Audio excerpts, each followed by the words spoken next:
RCF. Le MAG de l'environnement, c'est le magazine de la protection de l'environnement et du développement durable. Une coproduction des radios locales de l'Aude, Contact FM, Radio Balade, Radio Languedoc-Narbonneau, Radio Marseillette, RCF Pays d'Aude. Bonjour à tous et bonjour à toutes. Aujourd'hui, pour le MAG de l'environnement, on va vous parler du projet Futur Narbona, qui a déjà fait l'objet d'autres émissions avant. Donc, pour cette fois-ci, l'association écolocale a décidé de laisser la parole à ses étudiants qui sont en stage pour vous présenter le projet. Donc, moi, je m'appelle Faustina Franquet, je suis étudiante en études urbaines à Lyon, en Master 2, et j'ai rejoint l'association en mars. Bonjour, je suis Naïma et je suis en Master 2, paysage urbain, stratégie et médiation de Agrocampus d'Ouest d'Angers. Bonjour, je m'appelle Manon Ferreira, je suis originaire de l'Aude et j'accomplis mon stage dans le cadre de mon Master 2, droit de l'urbanisme et du développement durable qui se situe à Narbonne. Bonjour, je m'appelle Inzi, j'ai fait une licence de biologie et d'écologie à Lyon et en ce moment je suis en master en gestion de projets environnementaux à Montpellier et du coup j'ai effectué aussi mon stage de M1 à Écolocale. D'où est venue l'idée du projet Futur Narbona ? Alors, on va essayer de replacer un petit peu le contexte si les émissions précédentes vous ont échappé. Futur Narbona, en fait, c'est la volonté des habitants de reprendre en main leur territoire, leur cadre de vie, alors qu'il est menacé par le changement climatique. Donc là, je pense que je vous apprendrai rien quand je vous dirai que le territoire de la Narbonnaise subit chaque année des inondations, des incendies. Et disons que ces événements sont amenés à devenir de plus en plus graves ou à avoir des conséquences de plus en plus néfastes pour ceux qui vivent le territoire. Et face finalement à un petit peu d'immobilité de la part peut-être de tout le monde, on n'arrive pas à trouver les solutions. La réponse se trouve peut-être du côté des habitants. Alors pourquoi Futur et Narbona ? Futur, c'est parce qu'on essaye d'envisager ensemble ce qui va se passer dans 30, 20, 10 ans, voire moins, ensemble. Et Narbona, en fait, Narbonne, en occitan, pour rappeler ce qui fait la caractéristique du territoire et pour signifier qu'on s'appuie sur ses atouts pour l'avenir. En quoi consiste le projet ? Alors en fait, le projet, aujourd'hui on voit qu'il y a une demande de la part des habitants pour un nouveau type de démocratie, un peu de renouveler ce qu'on connaît de la démocratie et remettre un petit peu ces gens en question.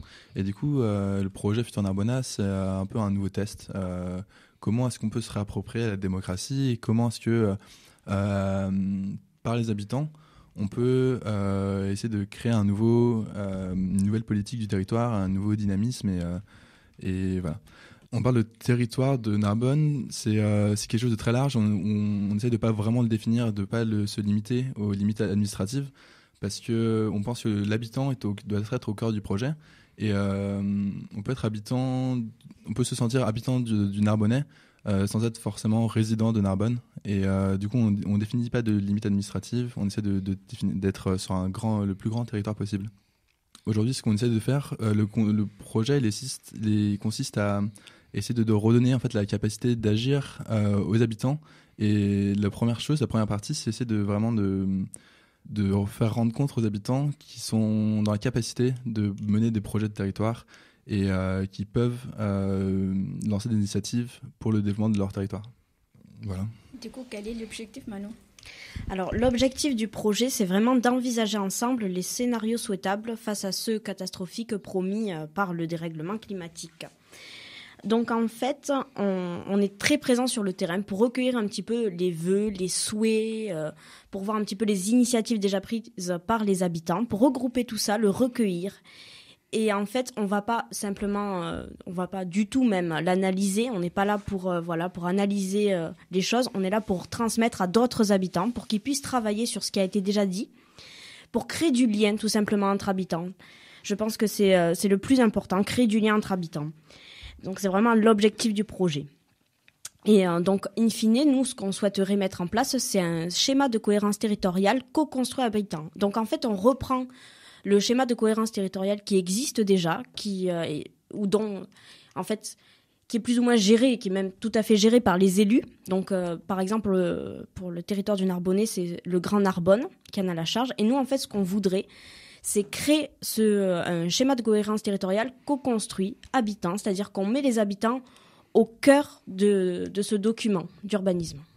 Est-ce que tu peux peut-être rappeler ce que c'est qu'un schéma de cohérence Oui, bien sûr. Alors, un schéma de cohérence territoriale, c'est un document d'urbanisme qui planifie un peu plein de politiques publiques. Donc, ça ne s'arrête pas à l'urbanisme lui-même. En fait, on peut parler aussi de transition énergétique. Donc, en fait, c'est tous les bienfaits de ce schéma. C'est pour ça que c'est pertinent de le reprendre. En fait, ça met en jeu plusieurs politiques publiques. Donc, en fait, par ce schéma, on met en lien plusieurs choses qui doivent être mises en lien, tout simplement parce que quand on parle d'urbanisme, il faut aussi parler de transition énergétique, c'est plus que vital.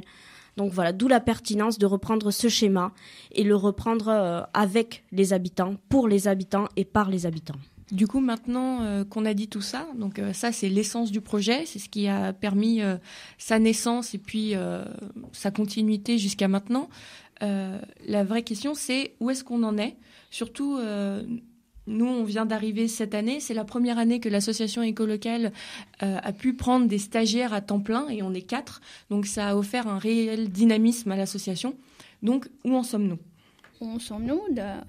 C'est une question, vraiment, c'est le temps de répondre à ces questions-là. Le projet Futur Narbonne a été retenu en 2016 par le ministère de l'Environnement et de l'Énergie et du Développement durable dans le cadre de l'appel à projet Paysage, Territoire et Transition. Et juste après, il y a une mission des MAG de l'environnement et ailleurs a porté sur une réunion d'organisation du séminaire qui sera organisé au mois de novembre prochainement. Et le projet a également obtenu le label Repère, réseau d'échanges et de projets sur le pilotage et de la recherche et de l'expertise.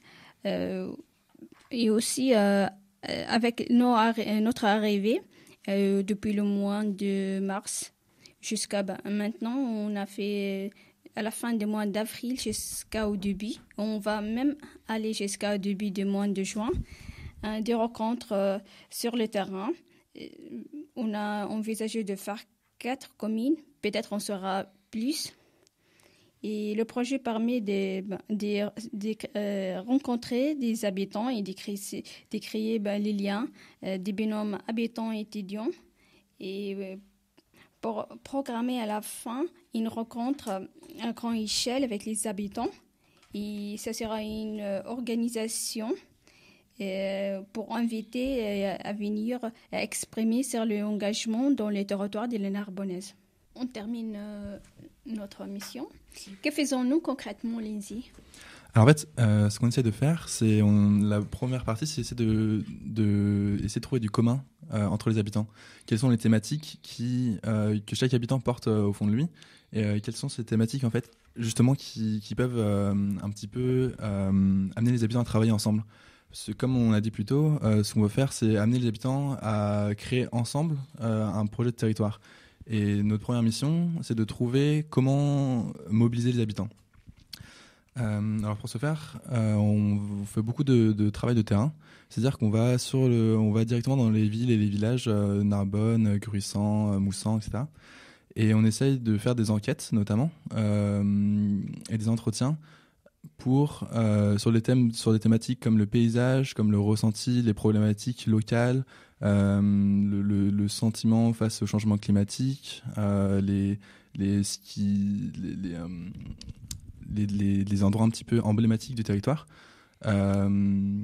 Et ces enquêtes de terrain, elles nous permettent du coup ensuite de pouvoir extraire des données pour ensuite les faire travailler par les habitants pour créer un projet commun.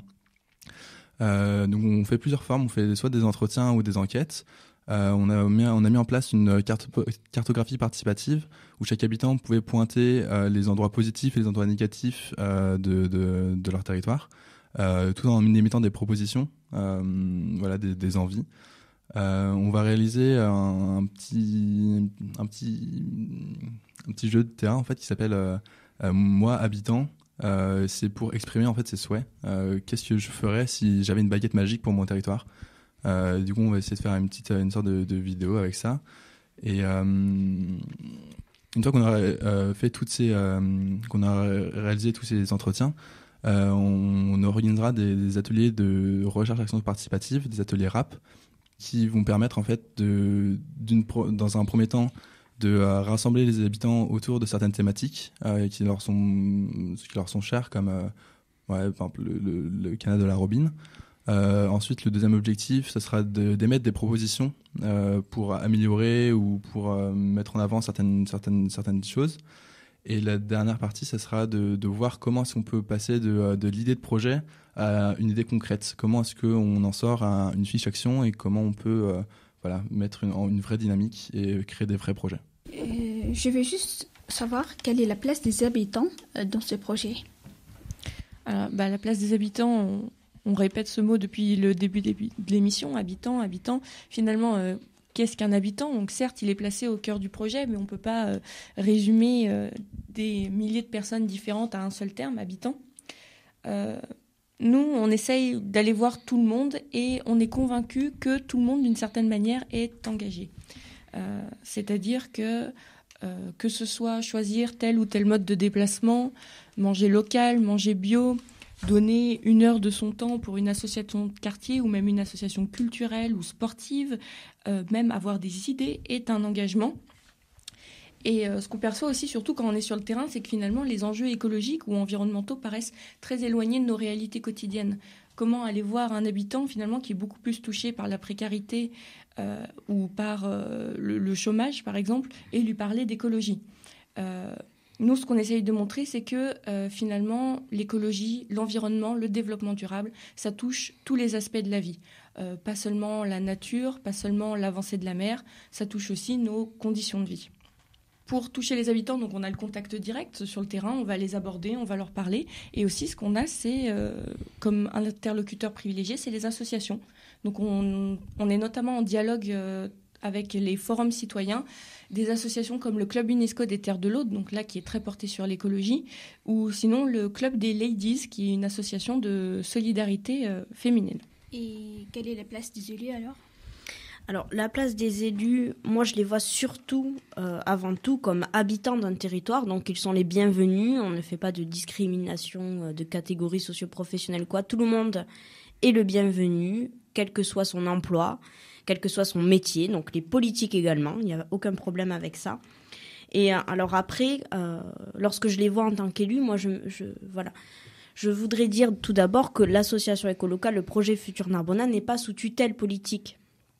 C'est vraiment un projet avec les habitants, pour les habitants, par les habitants.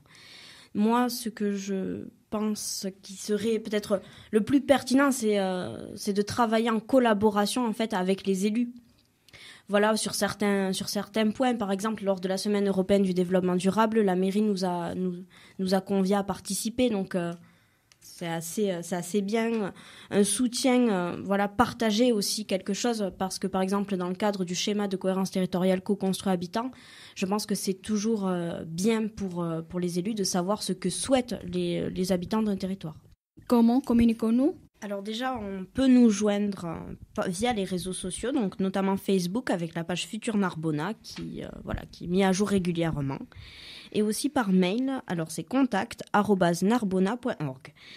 De plus, nous essayons de multiplier en fait les canaux d'échange, de partage et d'expression. Donc on a mis en place un livre de vœux, où chaque habitant peut venir écrire ses vœux, ses souhaits, ses envies, ses colères vis-à-vis de son territoire.